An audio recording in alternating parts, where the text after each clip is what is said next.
Pachanoi during Scandinavia trek. I am a male in my mid-20s.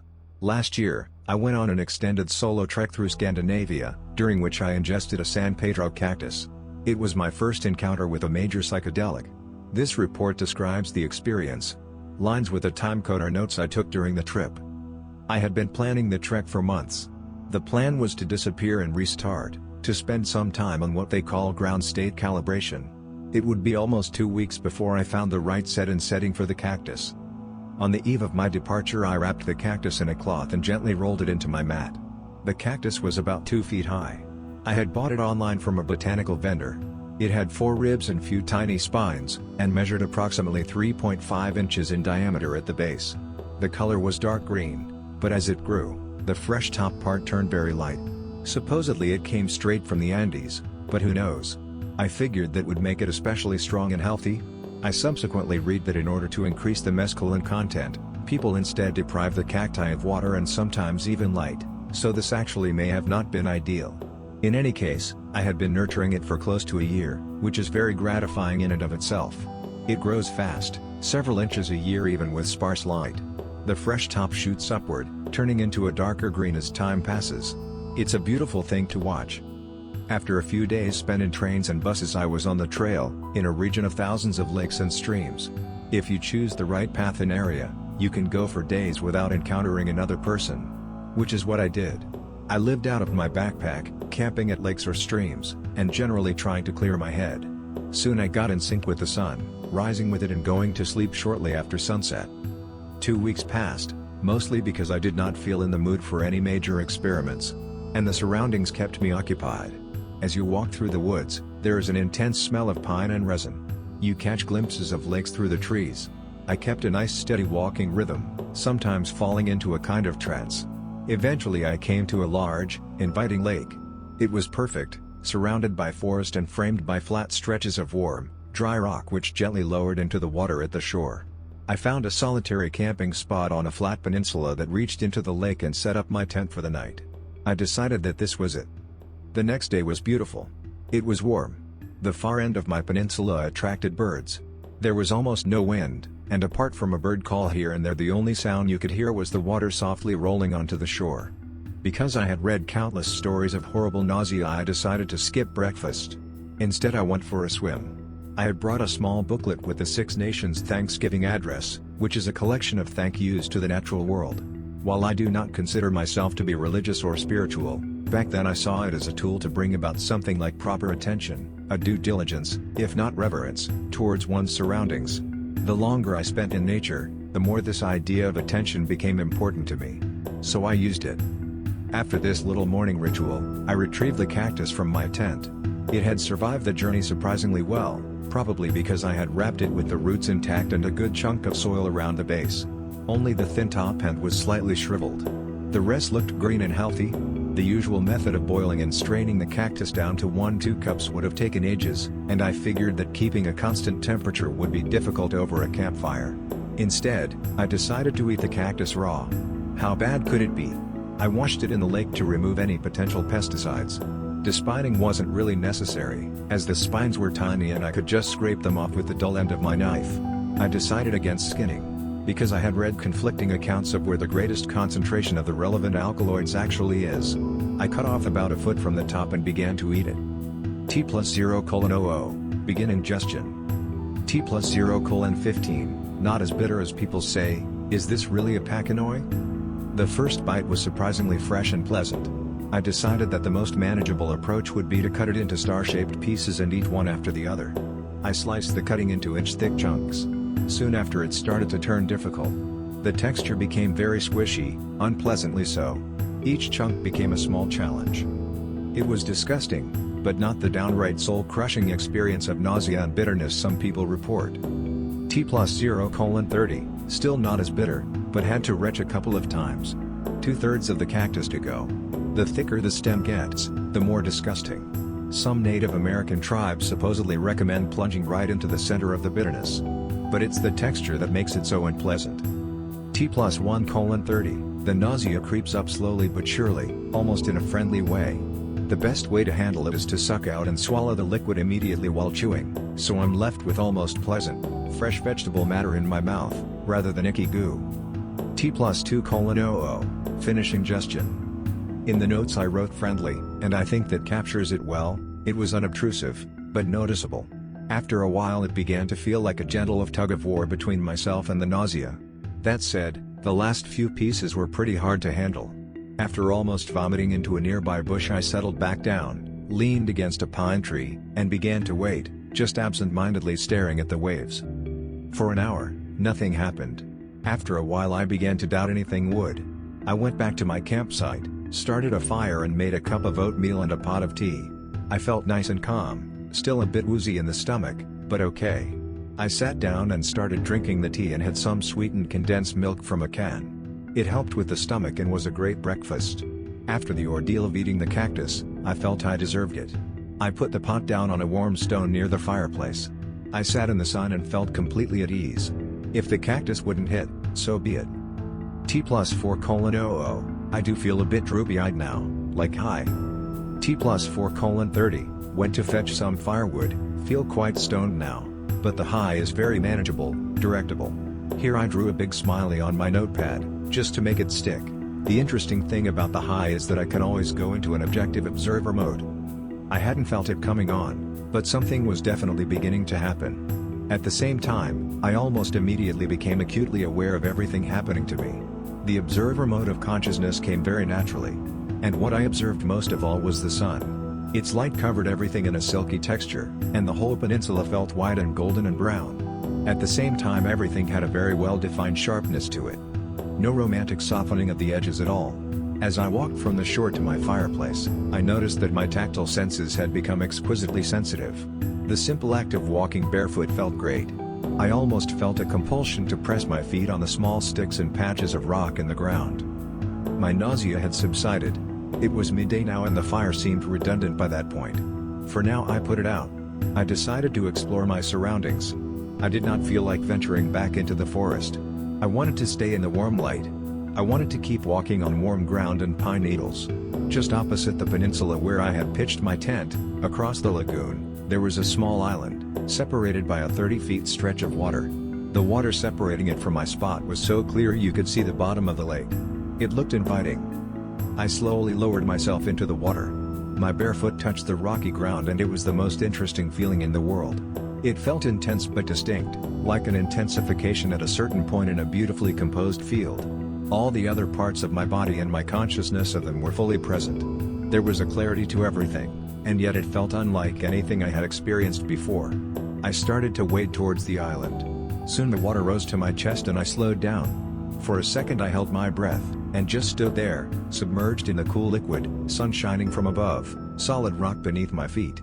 The parts of my body felt separate and connected at the same time, like a net.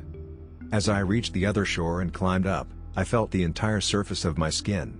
I was sensitive to every drop of water on me. By this point what I was experiencing in my vision was beginning to flare up, in particular the colors. The island was small, about 90 feet in diameter, sowed with sparse pine trees. The ground consisted of warm rock alternating with patches of soil and dry moss. It was a beautiful pattern of brown, deep yellow and ochre. This is where I felt the flare up more intensely. I was feeling very high, all rolled up into feeling and watching. It all became very vivid, meaningfully so. I could not tell if I was moving slowly or quickly. I felt time suspended or out of joint, but only for moments, which sounds paradoxical. Even then I couldn't put my finger on it. I kept following the folds in the ground. I felt almost ecstatic walking through a small patch of reeds. I jumped over small water lagoons. I passed some birds and remember thinking that they must feel the same, just in this mute world of being and feeling. I felt like a sail for the rays of the sun. After a while I sat down on a fallen tree. I could feel the detailed patterns of the bark between my fingers, and it was as if my fingers were just sensors, feeling it independently. I felt every inch of air on my skin. The grass in the shade was brilliantly green. The sunlight alternated between velvety warm, inviting, and a distant kind of gold. Waves splashed against the shore. I watched the surface of the water rolling towards and along the rim. The rips in the waves were bathed in the strange light gliding over its surface. I could not keep my eyes off it. It looked to me like liquid metal. The thing that struck me was that it did not feel like inebriation, apart from the dopey physical feeling in the eyes which by that point I did not even notice anymore. Experiencing the world this way felt like a deeper understanding. Not in a revelatory sense, not with any deep flashes of insight, more like a quiet of course. It felt profoundly open, spacious, without being ethereal. The kind of freedom inherent to the world itself, if that makes sense. Then I felt a gust of warm wind press against my chest. A light drizzle was coming up. I started walking back to my fireplace and tent. On my way back in the light rain I started to run, and felt a great body euphoria come over me. Swimming back was even better than before. T+5:30, back from island. Sensuous. I can only compare to THC, but similar. It has a broader feel, as in, the field of attention is not as focused, but it can be if I want. Still a bit hesitant to throw myself into a feeling, it seems to be a conscious decision. I hid my notebook and pen. As I was in just shorts, I simply stood in the middle of the beginning rain and felt joyful. Then I rekindled the fire. After a short while the rain passed. T+6:00, small fire, sitting in the sun, feeling the world. Light tenseness in the jaw. It has a slight upness to it, a kind of energy, libido? There was never any serious grinding of teeth, just a feeling that my mouth was closing harder than normal. After sitting for a while I noticed an energy linger in my body. At first I thought it was libidinous, but then I decided that it was life itself. I felt no need to act it out in any way. It came and went.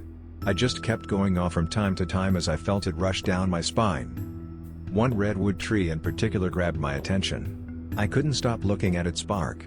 Its curves had taken on an extreme expressiveness, although I can't exactly say how. It felt like a face without a face. There is a line that goes a thingless word, a wordless thing. And then wave of something came over me. The only way I can describe it is that I felt the power of the psychedelic, a gentle but authoritative reminder that I was not playing around. I thought of the warning in the Psychedelic Experience FAQ about psychedelics not being toys. What I was into was not trivial. It had immensity underneath it. And the bottom of my headspace was about to drop out. Yet it didn't freak me out, there was a baseline of reassurance at the core of the experience. Instead of the all-too-familiar feeling of standing at the edge of a cliff of paranoia, I felt I could trust that I was alright, I was at home. I stood up and touched the tree. It felt massive, and deep.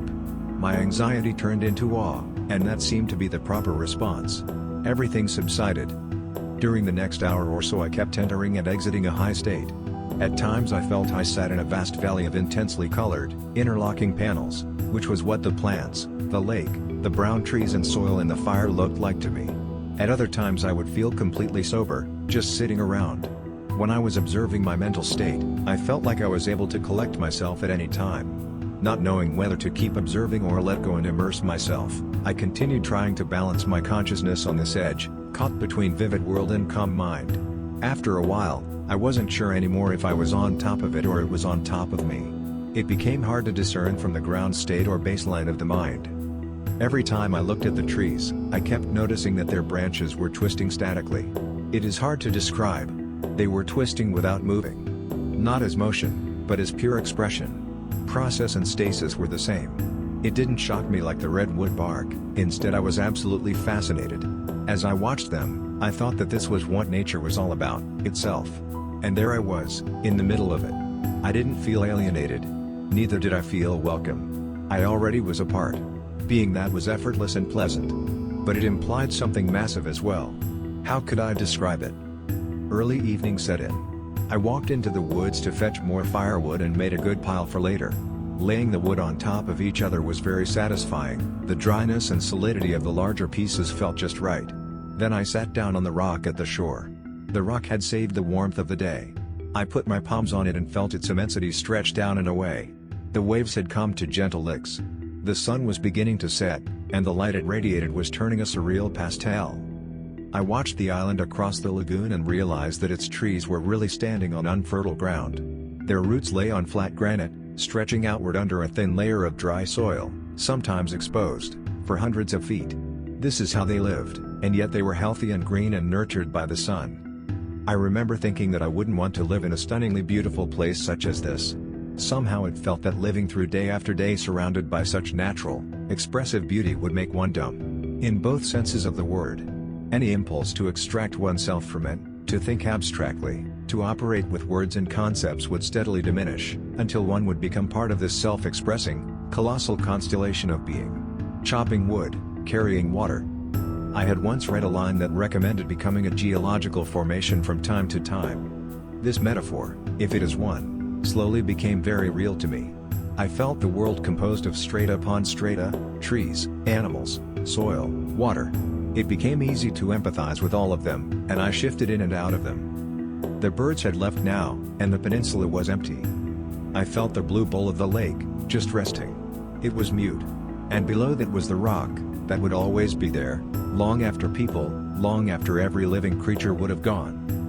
For a second I had a spike of fear of not being able to become myself again, of becoming mute like the lake, eternal like the rock. I kept breathing. Breathing was like an anchor to human life, a thread connecting me back. And yet I felt embedded in a vast everything. It is hard to put in words, everything became its own expression, it just was, including myself. All I could do was breathe and partake. There is a beautiful line in the Old Testament. Moses asks God, "Who should I say sent me?" And God answers, "Tell them I am sent you." That's how it felt. The last minutes of the day I spent back at the campfire, just hanging out with it, completely at peace. Soon everything was dark. The strands of the flames were extending upwards. The steam from my cup rose up in an unstable white column against the black of the woods. After a while I extinguished the campfire, collected the dishes and crawled into my tent.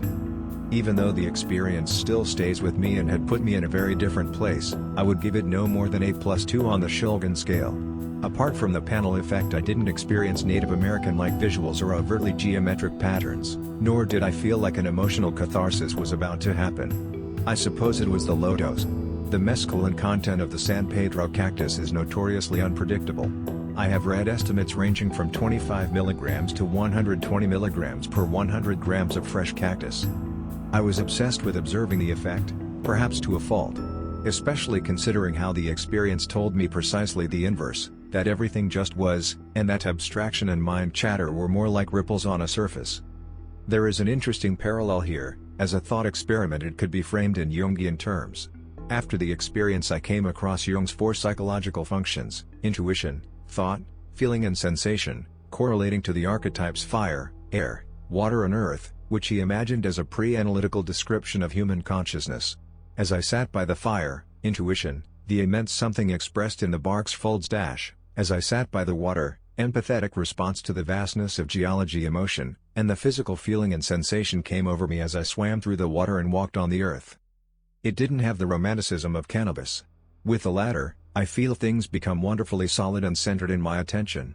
I tend to become mesmerized by a feeling, lose myself in it.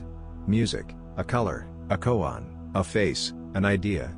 On the cactus, everything was light and spacious, free, without being ethereal.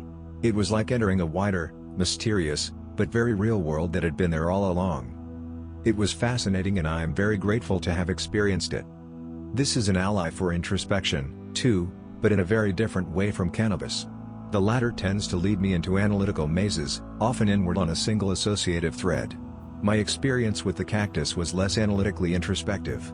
It grounded me, showed me a deeper layer, by embedding me outward, by creating both a connection to my surroundings and a deep empathy with them.